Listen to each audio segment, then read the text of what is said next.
آج کی تراویح میں 8واں پارہ ہم نے سماعت کیا سورہ انعام کا بقیہ حصہ اور سورہ اعراف کے ابتدائی رکوع۔ اللہ تعالیٰ قیام کو قبول و منظور فرمائے اور ہماری اس حاضری کو ہمارے آخرت کا ذخیرہ بنائے، ہمارے لیے اور ہمارے بیوی بچوں کے لیے اور ایمان سے جو دنیا سے جا چکے سب کے لیے اللہ تعالیٰ جہنم سے آزادی نصیب کرے اور رب تعالیٰ جنتوں کا مہمان بنائے، آمین یا رب العالمین۔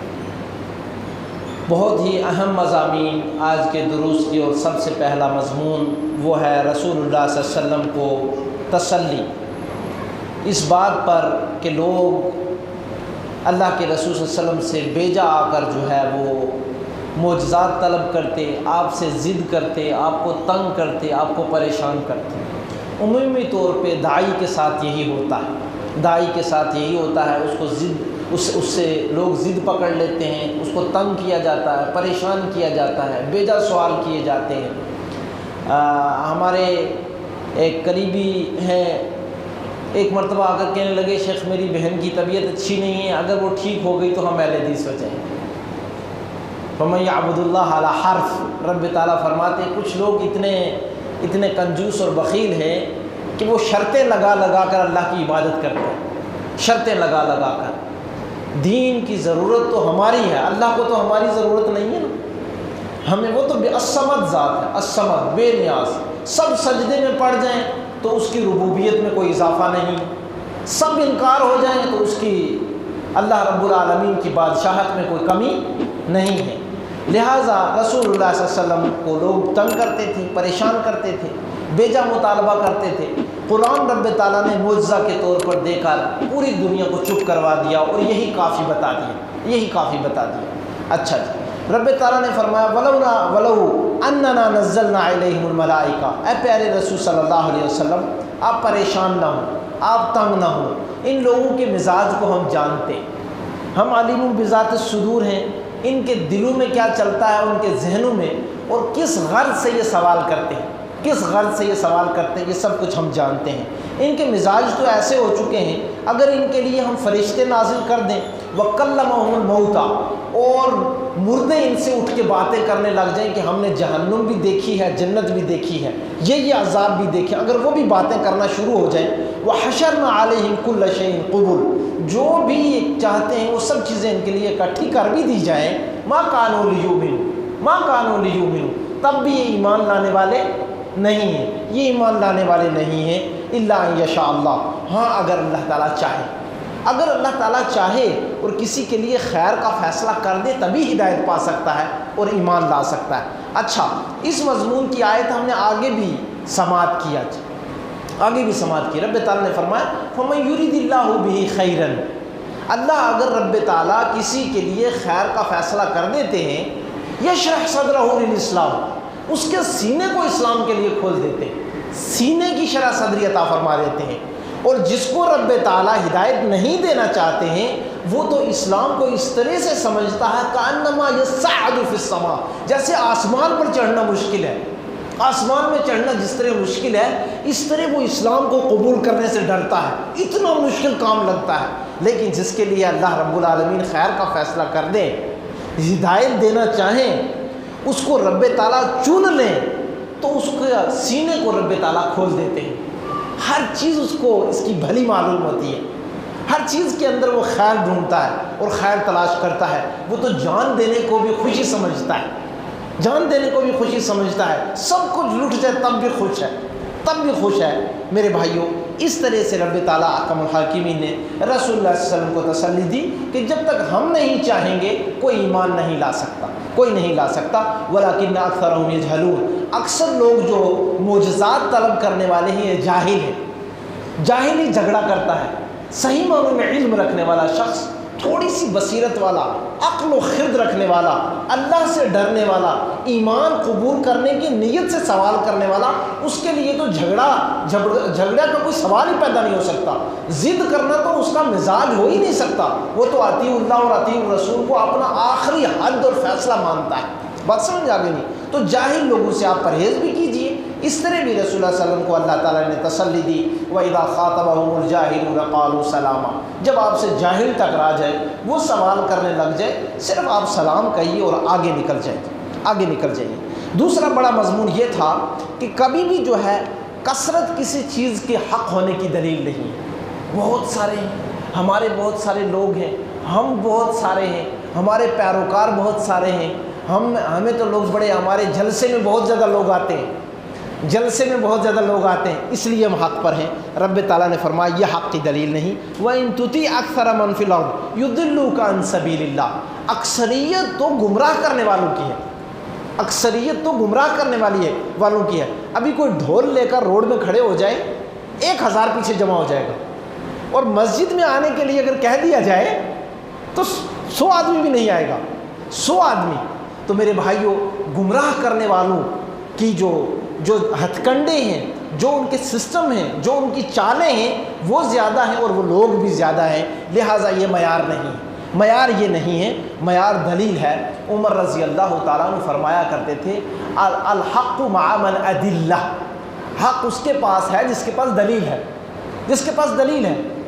جنت میں یا آخرت میں جب کچھ نبی آئیں گے تو رسول اللہ صلی اللہ علیہ وسلم نے فرمایا کچھ نبی ایسے ہوں گے جن کے ساتھ 2 آدمی ہوں، 2 آدمی نبی کے ساتھ، کسی کے ساتھ ایک، اور فرمایا کسی کے ساتھ کوئی بھی نہیں ہوگا۔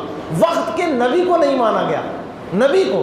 تو میرے بھائیوں، ضروری ہوگا کہ دلیل سے حق کو سمجھا جائے، کثرت اور قلت سے نہ سمجھا جائے۔ ہم لوگ اتنے ہیں، ہمارے لوگ اتنے ہیں، فلاں جو ہے مسلک کے لوگ اتنے ہیں، نہیں، دلیل کے ساتھ جو ہے وہی حق ہے اور اسی کو تسلیم کیا جائے گا۔ اس کے بعد رب تعالیٰ نے 10 وصیتیں کی، 10 وصیتیں پے در پہ سنتے جائیے۔ رب تعالیٰ نے فرمایا سب سے پہلے مومن کو چاہیے قُلْ تَعَالَوْا أَتْلُ مَا حَرَّمَ رَبُّكُمْ عَلَيْكُمْ أَلَّا تُشْرِكُوا بِهِ شَيْئًا۔ سب سے پہلے جو وصیت آپ کے اوپر ہم تلاوت کر رہے ہیں، آپ کو بتا رہے ہیں، وہ یہ ہے تم نے اللہ کے ساتھ شریک نہیں کرنا ہے، کسی کو شریک نہیں کرنا۔ میرے بھائیوں، شرک کی 2 قسمیں ہیں۔ شرک کی کتنی قسمیں؟ کون بتائے گا؟ بارک اللہ فیک۔ شرک اکبر اور شرک اصغر۔ پیارے رسول صلی اللہ علیہ وسلم نے فرمایا انی اخفف ما اخاف علیکم الشرک الاصغر، سب سے زیادہ جو میں اپنی امت پر ڈرتا ہوں وہ شرک اصغر سے ڈرتا ہوں۔ پوچھا گیا اللہ کے رسول صلی اللہ علیہ وسلم وہ کیا ہے؟ کہا الریا، دکھاوا یہ بھی شرک ہے۔ دکھانا اس ذات کو ہے کہ میں تیرا بندہ ہوں اور تیرے سامنے نماز کے لیے کھڑا ہوں، تیرا بندہ ہوں، تو نے مجھے مال دیا، تیرے راستے میں خرچ کر رہا ہوں۔ لیکن بندہ تمام اعمال کرتے ہوئے کسی لوگوں کو خوش کر رہا ہوتا ہے، دوستوں کو خوش کر رہا ہوتا ہے، کسی کو خوش کر رہا ہوتا ہے، اپنے ساتھ لوگوں کی گیدرنگ اکٹھے کرنے کے لیے کچھ نیک اعمال کرنے کے پروگرام بنا لیتا ہے، پھر اس کی ویڈیو بھی بناتا ہے۔ بات سمجھ آ گئی نہیں؟ اس سے سب سے زیادہ ڈرنا چاہیے۔ اور میں بتاؤں، شرک سے بچنے کے لیے رسول اللہ صلی اللہ علیہ وسلم نے سوتے وقت یہ حکم دیا کہ آپ آیت الکرسی، آپ سورہ کافرون پڑھیں، سورہ کافرون۔ ڈرنا چاہیے، اپنے اوپر شرک سے ڈرنا چاہیے۔ اللہم انی اعوذ بک من ان اشرک بک وانا اعلم واستغفرک لما لا اعلم۔ الہی میں تیری پناہ میں آتا ہوں، میں ایسا کوئی شرک کر جاؤں جو میں جان بوجھ کے کروں، اور ایسا شرک سرزد ہو جائے کہ جس کو میں نہ جان رہا ہوں۔ میرے ساتھ ایک مرتبہ معاملہ ہوا، مدینہ یونیورسٹی جاتے ہوئے میرے پاسپورٹ میں کچھ دقت ہوئی، نہیں بن رہا تھا۔ منسٹر ہیں ایک بہت ہی ہمارے آج کل قریبی ہیں، تو ان کے ایک دوست تھے، اس وقت وہ کیبنٹ میں تھے، NC میں، تو وہ مجھے وہاں لے کر گئے، ہمارا ہو گیا پاسپورٹ۔ تو واپسی میں جب آیا تو میں نے چاہا کہ میں جاؤں اور ان کو ملوں، اور یہ چیز ہونی چاہیے کہ جو بھی ہمارے ساتھ احسان کرے اس کا شکریہ ادا کرنا چاہیے، اس کو جزاک اللہ کہنا چاہیے، اس کو ملنا چاہیے، آپ کے احسانات ہیں مجھ پر۔ تو میری زبان سے ایک بات نکلی، جی آپ نے میرا پاسورڈ بنوایا تھا، میں اس لیے شکریہ کرنے کا۔ تو اس نے مجھے ٹوکا اور ٹوکتے ہوئے یہ بات کہی، میں نے نہیں بنوایا، اللہ نے بنوایا تھا، اللہ نے بنوایا تھا۔ پیارے رسول صلی اللہ علیہ وسلم کے دربار میں ایک شخص آیا اور کہنے لگا ما شاء اللہ و شئت، جو اللہ چاہے اور آپ چاہیں وہ ہوگا۔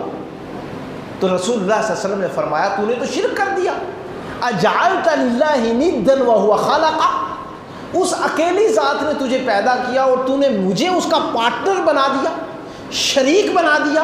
کتنی بڑی گستاخی، کتنا بڑا شرک، کیسا جملہ ہے، کہ آدمی جانتے یا نہ جانتے کہہ جاتا ہے۔ نبی علیہ السلام نے فرمایا یہ دعا پڑھنی، اللہم انی اعوذ بک ان اشرک بک وانا اعلم واستغفرک لما لا اعلم، الہی میں شرک کر جو میں جانتا ہوں اس سے میں پناہ مانگتا ہوں، اور اس گناہ پر توبہ کرتا ہوں کہ میں وہ شرک کر جاؤں میں جو نہیں جانتا۔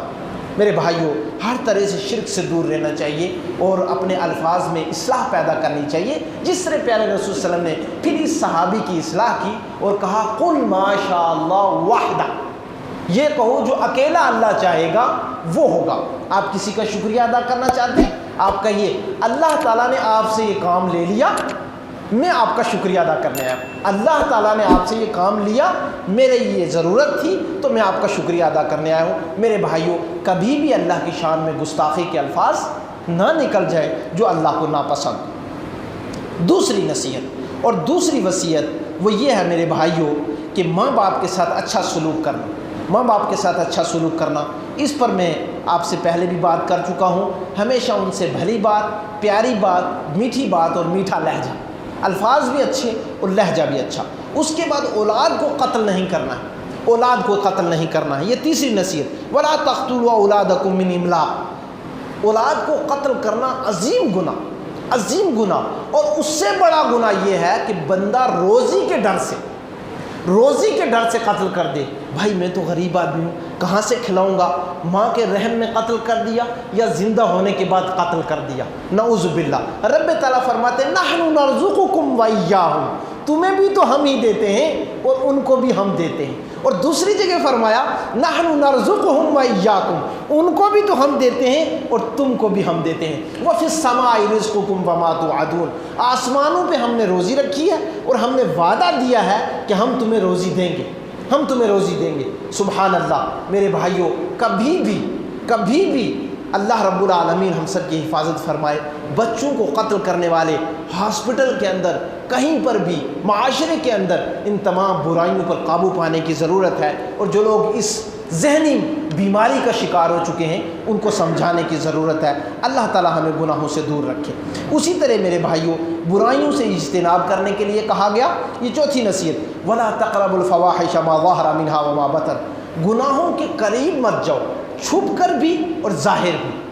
کسی کے سامنے ہو تب بھی گناہ مت کرو، اور تم اکیلے میں ہو تب بھی گناہ مت کرو، اور میرے بھائیوں، پیارے رسول صلی اللہ علیہ وسلم نے ایک مرتبہ نصیحت کی صحابہ کو، اور کرتے ہوئے یہ کہا کہ سب سے بڑی نیکی یہ ہے کہ آپ کی تنہائی اللہ کے خشوع اور خضوع سے بھری رہے، کیونکہ بندہ گناہ کی سوچتا یا کرتا اس وقت ہے جب وہ تنہا ہوتا ہے، اور جس کی تنہائی پاک باز ہے اس سے بڑا نیک کوئی نہیں، اور وہ وقت کا ولی ہے۔ لہٰذا ضروری ہوگا میں بہنوں کو بھی، بچوں کو بھی، بڑوں کو بھی اور چھوٹوں کو بھی یہ کہوں گا، تنہائیوں کے گناہوں سے دور رہیں، اللہ رب العالمین زندگیوں میں خوشیاں لائے گا۔ پھر فرمایا ناحق قتل کرنا، ولا تقتلوا النفس التي حرم اللہ الا بالحق، کسی کو قتل کرنا یہ بالکل جائز نہیں۔ قیامت کے دن مقتول قاتل کے گلے میں لٹکا ہوا ہوگا، رب تعالیٰ سے شکایت کر رہا ہوگا، یا رب سلہ لما قتلنی، الہی اس سے پوچھو اس نے مجھے قتل کیوں کیا تھا۔ فرمایا مقتول قاتل کے گلے کے ساتھ لٹکا ہوا ہوگا۔ اور میرے بھائیوں، رب تعالیٰ نے ایک آیت کے اندر قتل کرنے والے کو 5 بری عذاب کی جو ہے وہ حکم جاری کیا ہے۔ فرمایا یہ شخص اللہ رب العالمین کی رحمت سے دور، من قتل منکم متعمدا فجزاؤہ جہنم، اس کا ٹھکانہ جہنم ہے، وغضب اللہ علیہ، اللہ کی ناراضگی اور غصہ ہے اس پر، ولعنہ، اور اللہ کی اس کے اوپر لعنت ہے، وعد لہم عذابا علیما، اور اللہ رب العالمین نے اس کے لیے سخت عذاب تیار کر رکھا ہے۔ اور اس میں کوئی لکھنے والا، ہتھیار دینے والا، اشارہ کرنے والا، جال میں پھنسانے والا، سارے کے سارے قاتل ہیں۔ اللہ تعالیٰ ہمیں حفاظت فرمائے، ان گناہوں سے بچنے کی اللہ توفیق دے، اللہ رب العالمین ہمیں دور رکھے۔ پھر فرمایا یتیموں کا مال نہ کھایا جائے، اس پر بات ہو چکی ہے۔ ناپ تول پوری کرنا ہے۔ میرے بھائیوں، یہ ناپ تول میں کمی کرنے والے ویل للمطففین، الذین اذا اکتالوا علی الناس یستوفون واذا کالوہم او وزنوہم یخسرون۔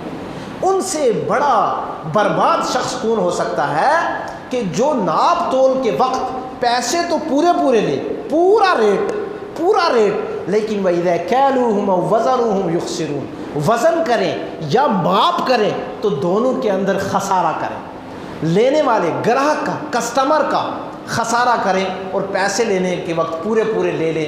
برے لوگ ہیں یہ۔ ایک آگے ایک قوم کا ذکر ہوگا جس قوم پر اللہ تعالیٰ نے عذاب اسی لیے بھیجا کہ وہ ناپ تول کے اندر کمی کرتے تھے۔ آپ کپڑے کے بیپاری ہیں، وہاں پر آپ نے ڈنڈی مار دی، تھوڑا سا ڈنڈی مار کے آدھا میٹر کچھ میٹر جو ہے وہ بچا لیا، کیونکہ بہت تیز ماپتے ہیں۔ اسی طرح آپ فروٹ یا کسی جو ہے اور بزنس کرتے ہیں، وہاں پر اگر ماپ رہے ہیں یا تول رہے ہیں، جلدی ڈالا، اس وقت تو ظاہر سی بات ہے کہ وہ ترازو نیچے جاتا ہے، ویسے ہی تول کے دے دیا۔ اب 6 سنترے آتے ہیں، 5 ہی ڈالا، وہ نیچے ہوا، کہا جناب ہو گیا دے دیا۔ بات سمجھ آ گئی نہیں؟ یہ تمام چیزیں جائز نہیں ہیں۔ ایسے کرنے والا شخص بہت بڑا گنہگار ہے، رب تعالیٰ نے اس سے منع کیا۔ اسی طرح میرے بھائیوں، بات کرتے وقت انصاف سے بات کرنا۔ وَإِذْ قُلْتُمْ فَعْدِلُوا، جب بھی تم کہو تو انصاف پر مبنی بات کرو، انصاف پر مبنی باتوں کے اندر انصاف چاہیے۔ اللہ تعالیٰ کے عہد کو پورا کرنا، وَبِعَهْدِ اللَّهِ أَوْفُوا، اس کی بھی وصیت کی گئی۔ پھر رب تعالیٰ نے فرمایا صراط مستقیم کی اتباع کریں، وَأَنَّ هَذَا صِرَاطِي مُسْتَقِيمًا فَاتَّبِعُوهُ وَلَا تَتَّبِعُوا السُّبُلَ فَتَفَرَّقَ بِكُمْ عَنْ سَبِيلِهِ ذَلِكُمْ وَصَّاكُمْ بِهِ لَعَلَّكُمْ تَتَّقُونَ۔ اے لوگو، یہی میرا سیدھا راستہ ہے، اس کی پیروی کرنا، اور کسی دائیں بائیں راستے کی پیروی مت کرنا۔ اگر تم کوئی بھی دوسرا راستہ پکڑو گے تو سیدھے راستے سے گمراہ ہو جاؤ، سیدھے راستے سے۔ اللہ کی کتاب اور محمد الرسول اللہ صلی اللہ علیہ وسلم کی سنت، یہ ہے سیدھا راستہ۔ اس کے دائیں اور بائیں سوچنے والا، کسی کی تقلید کے بارے میں سوچنے والا، کسی بڑے، جیسے اوپر ذکر گزر چکا کہ بڑے مجمع کو دیکھ کر اپنا دین اڈاپٹ کرنے والا، کسی قوم اور برادری کے جھانسے میں آ جانے والا، کسی بڑے آدمی کی شخص پرستی کر جانے والا، یہ تمام گمراہی کے راستے ہیں۔ اس سے دور رہنا ہے، اس سے دور رہنا ہے۔ اس کے بعد میرے بھائیوں، ایک بڑا مضمون یہ تھا کہ قیامت کے دن سب سے تو سوال ہوں گے، انبیاء سے بھی سوال ہوں گے۔ اللہ فَلَنَسْأَلَنَّ الَّذِينَ أُرْسِلَ إِلَيْهِمْ وَلَنَسْأَلَنَّ الْمُرْسَلِينَ۔ اللہ تعالیٰ فرماتے ہیں کہ ہم تو آپ سے سوال تو کریں گے، مرسلین سے بھی سوال کریں گے۔ سوال کا تصور یہ سب سے بڑی نیکی ہے کہ بندہ ہمیشہ اس ہیبت میں رہے، ڈر میں رہے، مجھ سے سوال ہوگا۔ پیارے رسول صلی اللہ علیہ وسلم نے اس بات کو اس طرح سے بھی سمجھایا، کلکم راعی وکلکم مسئول عن رعیتہ، تم میں سے ہر کوئی چرواہا ہے اور اس کی چراگاہ کے بارے میں اس سے سوال ہوگا۔ پھر رسول اللہ صلی اللہ علیہ وسلم نے فرمایا الرجل راع فی بیتہ، جو مرد ہے، گھر کا بڑا ہے، اس کا دائرہ، اس کا گھر ہے، اس کے بارے میں اس سے پوچھا جائے گا۔ بیوی کے بارے میں پردہ کرتی تھی یا نہیں، نماز پڑھتی تھی یا نہیں پڑھتی تھی، حیا کرتی تھی یا نہیں کرتی تھی، بچیوں کو آپ نے دینی تعلیم دی یا نہیں دی، بیٹے کو آپ نے دینی تعلیم دی یا نہیں دی، ان تمام چیزوں کے بارے میں سوال ہوگا۔ زکوٰۃ آپ ادا کرتے تھے یا نہیں کرتے تھے۔ قیامت کے دن ایک شخص کے بارے میں جنت کا اعلان ہو جائے گا، صحیح روایت کے مطابق یہ جنتی 3 عورتیں بھاگتی ہوئی آئیں گی، بیوی بھی، بیٹی بھی، ماں بھی، کہیں گے اے اللہ رب العالمین، ہمارے کچھ سوال باقی ہیں، اس کو جنت میں جانے سے پہلے ہم نے بھی کچھ اس سے حساب کتاب لینا ہے۔ یہ خود نماز پڑھتا تھا، ہمیں نماز کی تلقین نہیں کرتا تھا، خود زکوٰۃ دیتا تھا، ہمیں زکوٰۃ کی تلقین نہیں کرتا تھا، خود نیکیاں کرتا تھا، ہمیں نیکیوں کا حکم نہیں دیتا تھا۔ رب تعالیٰ نے فرمایا وَأْمُرْ أَهْلَكَ بِالصَّلَاةِ وَاصْطَبِرْ عَلَيْهَا، اے بندے اپنے گھر والوں کو بھی نماز کا حکم دو اور اس پر صبر کرو، بار بار کہو۔ میرے بھائیوں، ضروری ہوگا کہ اس احساس کا ہمیشہ مرد بھی خیال رکھے اور عورتیں بھی گھر میں خیال رکھیں، ان سے بھی پوچھا جائے گا۔ نبی علیہ السلام نے اسی طرح فرمایا وَالْمَرْأَةُ رَاعِيَةٌ فِي بَيْتِ زَوْجِهَا، عورت بھی شوہر کے گھر کے اندر چرواہے کی مانند ہے، اس سے بھی اس سے بھی پوچھا جائے گا کہ وہ اپنے دائرے کے اندر دین کو اڈاپٹ کرتی تھی یا نہیں کرتی تھی، دین کو نافذ کرتی تھی یا نہیں کرتی تھی، اس سے بھی سوال ہو۔ اس کے بعد میرے بھائیوں، شیطان کے راستے سے باز رہنے کے لیے کہا گیا ہے، اور شیطان کے 4 راستے بتائے گئے ہیں۔ 4 راستے، شیطان 4 طرف سے آتا ہے، یہ بتایا گیا ہے۔ یہ مضمون خصوصی طور پہ آپ سے گفتگو کرنا چاہ رہا ہوں کہ شیطان 4 راستے سے آتا ہے، یہ بعد کی بات ہے، لیکن وہ کن کن وسائل کے ذریعے بندے کو گمراہ کرتا ہے روز اول سے۔ اچھا یہ بھی آپ کو پتہ ہونا چاہیے، شیطان پہلے پیدا کیا گیا کہ آدم علیہ السلام پہلے پیدا کیے گئے؟ کون بتائے گا؟ شیطان پہلے پیدا ہوا، آدم علیہ السلام بعد میں پیدا ہوئے۔ آدم علیہ السلام کو اللہ تعالیٰ نے پیدا فرما کر جنت میں بھیج دیا، ان کے دلی سکون کے لیے عورت بھی دے دی، ہماری ماں بھی دے دی۔ یعنی کہ کوئی شخص، جو لوگ آج یہ فطرت سے بھاگتے ہیں نا، جو لڑکے جو جوان شادی نہیں کرتے، ابھی جاب نہیں لگی، جاب لگی تو بھی سیٹ نہیں ہوئے، سیٹ ہوئے تو بھی مکان نہیں ہے، اور ہوتے ہوتے 40 سال کے ہو گئے، سفید ریش ہو گئے، پھر جناب یہاں کالا شالا کچھ لگا کر پھر جاتے ہیں جناب اس لڑکے کا ہم رشتہ پوچھنے آئے۔ تو میرے بھائیو ایسا نہیں ہے، جیسے ہی بالغ ہو جائے بچہ بچی تو پیارے رسول صلی اللہ علیہ وسلم فرمایا اس کا نکاح کر دو، فطرت سے نہیں لڑنا ہے۔ اچھا میں یہ کہنا چاہ رہا ہوں کہ بیوی سکون ہے، اور اس کو اللہ نے اپنی نشانی بتایا۔ کل تک جو اجنبی تھی آج آپ کی خادمہ بن گئی، آپ کی خوشی کے لیے کتنا کچھ کر جاتی ہے، آپ ناراض ہو تو رو جاتی ہے، سبحان اللہ۔ کل تک وہ آپ کو جانتی نہیں تھی، اور آج رب تعالیٰ نے اس کے دل کے اندر اتنی محبت ڈال دی۔ وَمِنْ آيَاتِهِ أَنْ خَلَقَ لَكُم مِّنْ أَنفُسِكُمْ أَزْوَاجًا لِتَسْكُنُوا إِلَيْهَا وَجَعَلَ بَيْنَكُم مَّوَدَّةً وَرَحْمَةً۔ میری نشانیاں ہیں، تمہارے ہی نفسوں میں سے ہم نے بیوی عطا کی ہے، ان کے دلوں میں محبت اور رحمت ڈال دی ہے۔ فرمایا اس میں نشانی ہے۔ اللہ، اس نشانی کو وہی لوگ محسوس کرتے ہیں کہ جو اپنے گھر میں اس لذت کو اور مٹھاس کو رکھتے ہیں اور گھروں میں محبتیں ہوتی ہیں۔ میرے بھائیوں، شیطان یہ آدم علیہ السلام اور ہماری ماں حوا جب جنت میں تھے تو شیطان نے سب سے پہلا جو ان کے ساتھ ہتھیار استعمال کیا گمراہ کرنے کے لیے وہ تھا قسم، جھوٹی قسم۔ شیطان آپ کو کہتا ہے جھوٹی قسم آپ کے ساتھ، کس طرح سے؟ برے دوست کی شکل میں اپنے جی کے اندر آپ قسم کھائیں، وہ قسم پوری نہ کریں، اس شکل کے اندر کیا کیا؟ قال فبما اغویتنی، جب جو ہے جنت کے اندر بھیج دیا، وقاسمہما انی لکما لمن الناصحین، دونوں کو قسم کھانے لگا، دونوں کو، آدم علیہ السلام کو بھی جا کے قسم کھائی اور حوا علیہ السلام کو بھی، اور قسم کھا کے کہنے لگا میں تو بھائی نصیحت کرنے والا ہوں، میں تو آپ کا خیر خواہ ہوں۔ کوئی دوست آ کر قسم کھا کر آپ سے کہہ دے، دو بھائیوں کو جھگڑا کروانے کے لیے کیسے لوگ قسمیں کھاتے ہیں، بیوی شوہر کو جھگڑا کروانے کے لیے کیسے قسمیں کھاتے ہیں؟ من الجنۃ والناس، یہ شیطان انسانوں میں سے بھی ہوتا ہے اور جنوں میں سے بھی ہوتا ہے۔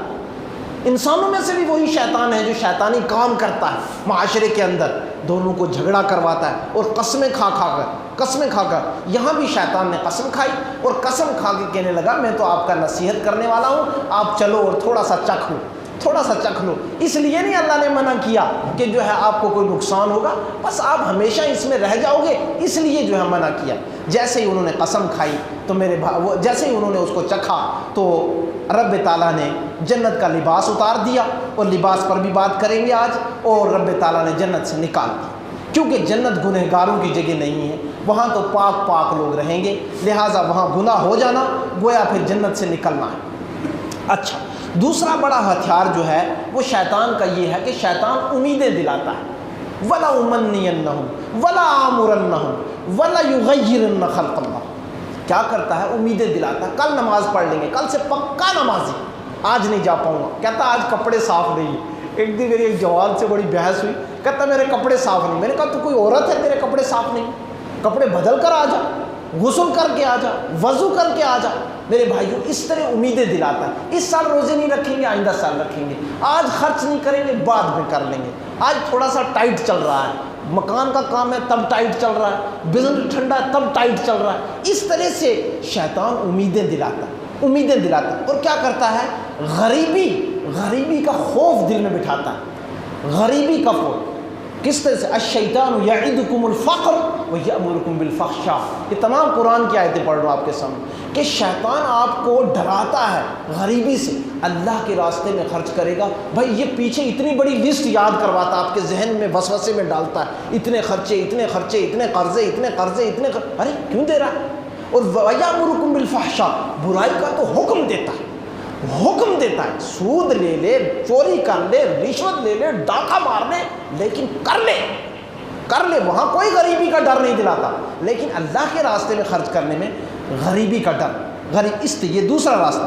تیسرا راستہ کیا کرتا ہے میرے بھائیوں؟ یہ شیطان جب انسان سے گناہ کرواتا ہے تو گناہ کروانے کے لیے بے حیائی کی تلقین کرتا ہے، اور شیطان دائیں اور بائیں جانب سے آتا ہے اور آگے اور پیچھے سے آتا ہے۔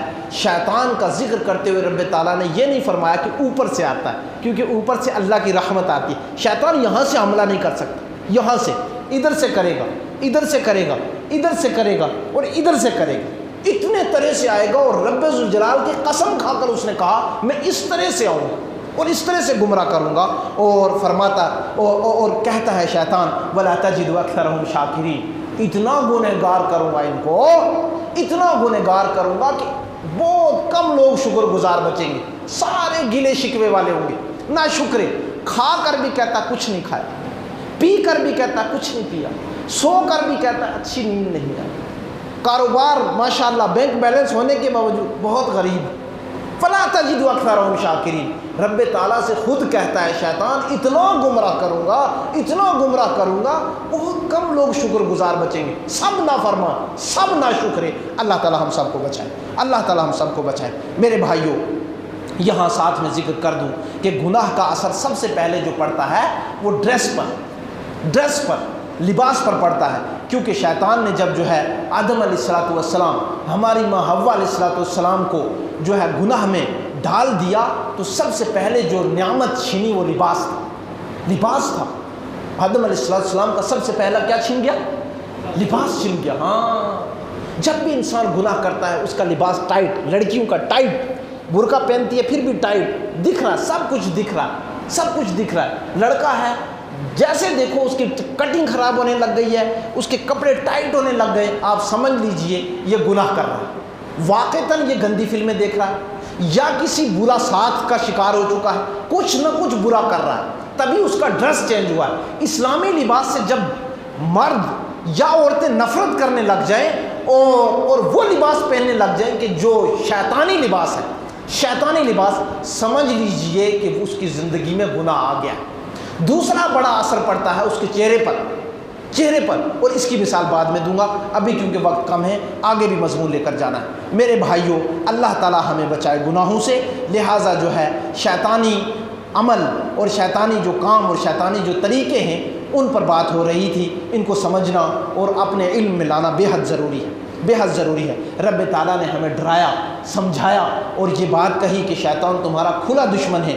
دیکھو اس نے کیا کیا، یا بنی آدم لا یفتننکم الشیطان، اے بنی آدم، شیطان تمہیں فتنے اور آزمائش میں نہ ڈالے، کما اخرج ابویکم من الجنہ، کیا تم یاد نہیں کرتے ہو تمہارے ماں باپ کو اس نے جنت سے نکلوا دیا، ینزع عنہما لباسہما، ننگا کر کے نکلوا دیا وہاں سے، تمہیں یاد نہیں ہے؟ لیوریہما سوآتہما، اس حالت میں کہ ان کے پردہ کھل جائے، کیا تمہیں یہ تاریخ نہیں یاد؟ کیا تم بھول گئے ہو؟ لہٰذا شیطان کو دشمن سمجھو، اس کے راستے میں مت چلو۔ جھگڑا، گالی گلوچ، حرام کے کام، فواحش، غلط کپڑے پہننا، بیڑی سگریٹ، جوا نوشی، سود خوری، تمام کے تمام یہ شیطانی راستے اور شیطانی عمل ہے۔ انسان گناہ کیوں کرتا ہے؟ 3 بڑے سبب۔ سب سے پہلا سبب انسان کا برا نفس، سب سے بڑا دشمن یہ، اس پر بعد میں بات ہوگی۔ دوسرا آدمی گناہ کیوں کرتا ہے؟ شیطان کے وسوسے کا گھر بن جاتا ہے اس کا سینہ، اس کا دماغ، ہر وقت شیطانی باتیں، ایمان نکل جاتا ہے، شیطان اندر داخل ہو جاتا ہے، وہ تمام برے اعمال اس کے دل کے اندر بٹھا دیتا ہے۔ دوسرا اور تیسرا کیا ہے؟ جہالت، علم، دینی علم ہونا ضروری ہے بچے اور بچیوں کے لیے، تبھی گناہ دور ہوتے ہیں اور انسان کی زندگی میں نیک اعمال داخل ہوتے ہیں۔ اسی طرح میرے بھائیوں، مسجدوں کے اندر زیب و زینت اختیار کرنے کا خصوصی حکم دیا گیا ہے۔ اچھے لباس پہن کر آئیں۔ جو لڑکے گندے لباس پہن کے آتے ہیں، ٹائٹ پینٹ پہن کے آتے ہیں، چھوٹی پینٹیں اور ٹروزر پہن کے آتے ہیں، جب سجدے میں جاتے ہیں ان کا پردہ کھل جاتا ہے، لہٰذا یہ بری عادتیں مسجدوں میں نہیں آنی چاہیے۔ خصوصی طور پہ فرمایا یا بنی آدم خذوا زینتکم عند کل مسجد، اے آدم کی اولاد مسجد میں جاؤ تو خوبصورت بن کے جاؤ، اچھا ڈھیلا ڈھالا لباس، خوبصورت بن کے جاؤ۔ سوئے ہوئے جس ڈریس میں سوتے ہیں اس میں آتے ہیں، اور بازار جاتے ہیں تو خوبصورت ڈریس پہن کے جاتے ہیں۔ فرمایا ایسا نہیں کرو، اللہ کے ساتھ گستاخی مت کرو۔ اور میں آپ کو یہ بھی بتاؤں، جیسے ہم آستینیں ایسے اوپر چڑھا لیتے ہیں، خصوصی حدیث ہے رسول اللہ صلی اللہ علیہ وسلم کی، ایسے آستینیں کر کے نماز میں داخل نہیں ہونا ہے۔ اللہ رب العالمین کے سامنے خشوع اور خضوع کرتے ہوئے، ڈرتے ہوئے اور بڑی انکساری کے ساتھ مسجد میں بھی آنا ہے اور نماز میں بھی داخل ہونا ہے۔ جنتیوں اور جہنمیوں کا مکالمے پر بھی گفتگو ہوئی ہے کہ جنتی جو ہے وہ جہنمیوں سے کچھ بات چیت بھی کریں گے، ان سے پانی بھی مانگیں گے، اور یہ بات بھی کہیں گے دیکھو تم سے جو اللہ نے وعدہ کیا تھا وہ تو پورا ہو گیا، اب ہمارے ساتھ جو وعدہ ہوا وہ تو پورا تو ہو گیا لیکن ہمیں بڑا نقصان ہو گیا، ہمیں نقصان ہو گیا۔ اچھا پانی مانگیں گے تو وہ کہیں گے دیکھو یہ تو جنتیوں کا پانی ہے، تمہیں دینے سے منع کیا ہوا ہے، تمہیں تو یہ پانی ہم نہیں دے سکتے۔ اسی طرح سے جو نعمتیں کافروں پر حرام کر دی گئی ہیں، جنت میں جانے کے بعد جو جہنم میں جو کافر ہوں گے ان کے اوپر جو نعمتیں حرام ہیں ان میں سے خصوصی پانی کا ذکر ہوا ہے میرے بھائیوں۔ اس کے بعد 5 قوموں کا ذکر ہوا کہ ان پر اللہ تعالیٰ نے عذاب بھیج دیا۔ پہلی قوم نوح تھی۔ نوح کی قوم جو تھی اس کا مکالمہ، آپس میں مناظرہ، قوم کو سمجھانا بجھانا بہت لمبا رہا۔ قوم کو نوح علیہ السلام نے یہ بات فرمائی اور یہ کہی دیکھو جن کی تم پوجا کرنے لگ گئے ہو یہ بہت غلط راستہ ہے، یہ مت کرو۔ اور یہ پہلی قوم تھی جس کے اندر شرک آیا، پہلی قوم نوح علیہ السلام کی جس کے اندر شرک آیا۔ آخر اس قوم میں رب تعالیٰ نے عذاب بھیجا، نوح علیہ السلام کو کشتی بنانے کے لیے حکم دیا، اور وہ قوم آ کر نبی کے ساتھ مذاق کرنے لگی، یہ کشتی چلے گی کہاں، پانی کہاں ہے، صحرا میں کیوں بنا رہا ہے، نعوذ باللہ۔ یہاں تک ابن کثیر رحمہ اللہ لکھا وہاں جا کر پیشاب پخانہ کرنے لگ گئے، استہزاء، مذاق، ٹھٹھے۔ آخر ایک وقت آیا سب کو ہلاک کر دیا رب تعالیٰ نے، اور جو ایمان والے تھے وہ کشتی میں بیٹھ گئے اور اللہ نے ان کو بچا لیا۔ پھر قوم عاد کا ذکر ہوا اور رب تعالیٰ نے ان کے اوپر بھی سخت عذاب، 7 راتیں اور 8 دن مسلسل ایک آندھی چلائی، اور اس میں وہ ختم ہو گئے۔ ان کا پہلا گناہ یہ شرک کرتے تھے، دوسرا ان کا بڑا گناہ ان کے اندر بڑی بد اخلاقی آ چکی تھی، قوم ثمود، ان کو بھی رب تعالیٰ نے ایک سخت عذاب سے، سخت جو ہے اس کو کیا کہتے ہیں، آواز بھیجی، سارے کے سارے ختم کر دیے۔ ان کے لیے بھی رب تعالیٰ نے یہ ان کی بری عادات میں اس چیز کا بھی ذکر کیا کہ یہ ناپ تول میں کمی کرنے والے تھے۔ اور قوم عاد کو اللہ تعالیٰ نے اونٹنی دی تھی، اس نعمت کا شکر ادا کرنا تھا، اس معجزے کو زندہ رکھنا تھا۔ ان کو حکم ہوا تھا کہ اس سے فائدہ تو اٹھائیں لیکن اس کے ساتھ چھیڑ چھاڑ نہ کریں۔ وہ گئے ظالم اور اس اونٹنی کے پاؤں کاٹ دیے۔ تو ایک تو شرک کرتے تھے، ایک اللہ رب العالمین نے جس سے منع کیا تھا اس کے جب مرتکب ہوئے ان پر عذاب آ گیا۔ سمود کی قوم علیہ السلام، ان کے اوپر عذاب کیوں آیا؟ شرک بھی کرتے تھے تو ناپ تول میں بھی کمی کرنے لگ گئے۔ قوم لوط پر عذاب آیا، کیوں عذاب آیا؟ شرک بھی کرتے تھے، بد اخلاقی کے شکار ہو گئے تھے، بد اخلاقی، مرد آپس میں جو ہے وہ اپنی خواہشات پوری کرنے لگے۔ اس بری عادت پر رب تعالیٰ نے ان کو بہت ڈانٹا، بہت سمجھایا، یہاں تک کہ آپ سمجھیں گے، آپ اس بات کو اس طرح سے بھی سمجھیں کہ جب ان پر عذاب آیا تو اس وقت رب تعالیٰ کے پیغمبر ابراہیم علیہ السلام، ان کے بھتیجے داؤد علیہ السلام، وہ فرشتے ان کے پاس بھی گئے اور وہاں سے جب نکلنے لگے اور یہ بات ان کو کہہ کر نکلنے لگے کہ صبح سے پہلے عذاب قوم لوط پہ ہم نے بھیجنا ہے، تو ہم آپ کے پاس آئے تھے، وہاں ان کی مہمان نوازی کے لیے ابراہیم علیہ السلام نے تو بچڑا ذبح کر لیا، کہا ہم تو قوم وہ ہے جو کھاتے نہیں ہیں، بس آپ کو بچے کی بشارت دینے آئے تھے، بیٹے کی بشارت دینے آئے تھے، یہ کام لے کر آپ کے پاس آئے تھے۔ کہا اب کہاں جانا ہے؟ کہا اب وہاں جا رہے ہیں، صبح سے پہلے پہلے اس بستی کو فجعلنا عالیہا سافلا، اوپر اٹھا کر ایسے نیچے مار دینا ہے، نیچے مار دینا ہے، اتنے گندے لوگ ہیں، گندے لوگ ہیں۔ دوسری مقام پر رب تعالیٰ نے یہ فرمایا کہ ان کے اوپر پتھر مارنے کے لیے کہا گیا، پتھر مار مار کے ان کو مارنے کے لیے کہا گیا ہے۔ اس لیے جب وہاں سے نکلے تو وقت کے نبی ابو الانبیاء تڑپ گئے، ابو الانبیاء تڑپ گئے اور کہنے لگے ان فیہا لوطا، میرا بھتیجا ہے وہاں پر، کیسے عذاب آئے گا، مت مار رہا ان کو، نحن اعلم بمن فیہا۔ انہوں نے کہا ہم جانتے ہیں وہاں کون ہے، کس کو مارنا ہے اور کس کو بچانا ہے، یہ سب کچھ بتا دیا گیا، سب کچھ بتا دیا گیا ہے۔ اس کی بیوی کو مارنا ہے اور اس کو بچانا ہے، یہ بھی بتا دیا گیا ہے، یہ بھی بتا دیا گیا ہے۔ لہٰذا میرے بھائیوں، اللہ ہمیں تمام برے گناہوں سے محفوظ رکھے، برے گناہوں سے محفوظ رکھے۔ پھر اس قوم پر بھی عذاب آیا اور بہت سخت عذاب آیا اور اس کو ختم کر دیا گیا۔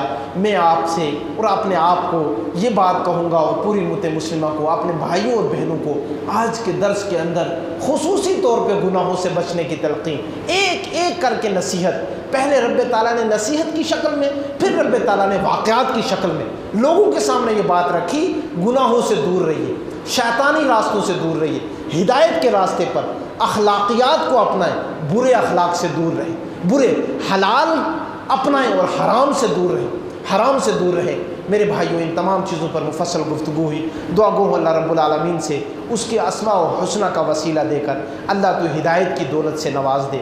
الہ العالمین تو میں اچھے اخلاق اپنانے کی توفیق دے، برے اخلاق سے اللہ تعالیٰ ہمیں تو ہماری حفاظت فرما، ہمارے بیوی بچوں کی حفاظت فرما۔ الہ العالمین ہمارے سینے کو دین اسلام کے لیے کھول دے، اس کے احکامات کو اپنانے کے لیے کھول دے، اور قرآن کو سمجھ کر اس کو پڑھ کر عمل کرنے والا بنا دے۔ الہی ہمیں برے اخلاق سے بچا لے۔ مولا کریم، ہمارے جو بھی اعزاء اقارب توحید کے ساتھ دنیا سے گئے، اللہ تو جنت الفردوس میں اعلیٰ مقام دے، جہنم سے آزادی نصیب کر دے، اور مولا کریم زندوں کو ہدایت کی دولت سے نواز دے، ہماری جائز حاجات کو پورا فرما، ہماری نیک خواہشات کو پورا فرما، اس کے اندر تو مدد نازل فرما۔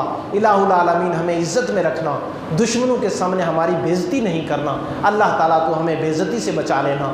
الہ العالمین ہماری آبرو رکھنا، ہمارا بھرم رکھنا، ہماری عزت رکھنا، اور مولا کریم تجھ سے تیرے اسماء و حسنہ کا وسیلہ دے کر دعا گو ہیں جو قرض دار ہیں ان کو خانہ غیب سے قرض ادا کرنے کے کشادہ حلال وسائل عطا دے دے، اور جو قید و بند کے اندر ہیں انہیں رہائی عطا کر دے، جو بیمار ہیں شفائے کلی عاجلی عطا کر دے، فلسطین کے مسلمانوں پر رحم کر دے، ان کی مدد فرما، ان کو بھوک میں کھانا کھلا دے، پیاس میں پانی پلا دے، ہماری عزتوں کی حفاظت فرما دے۔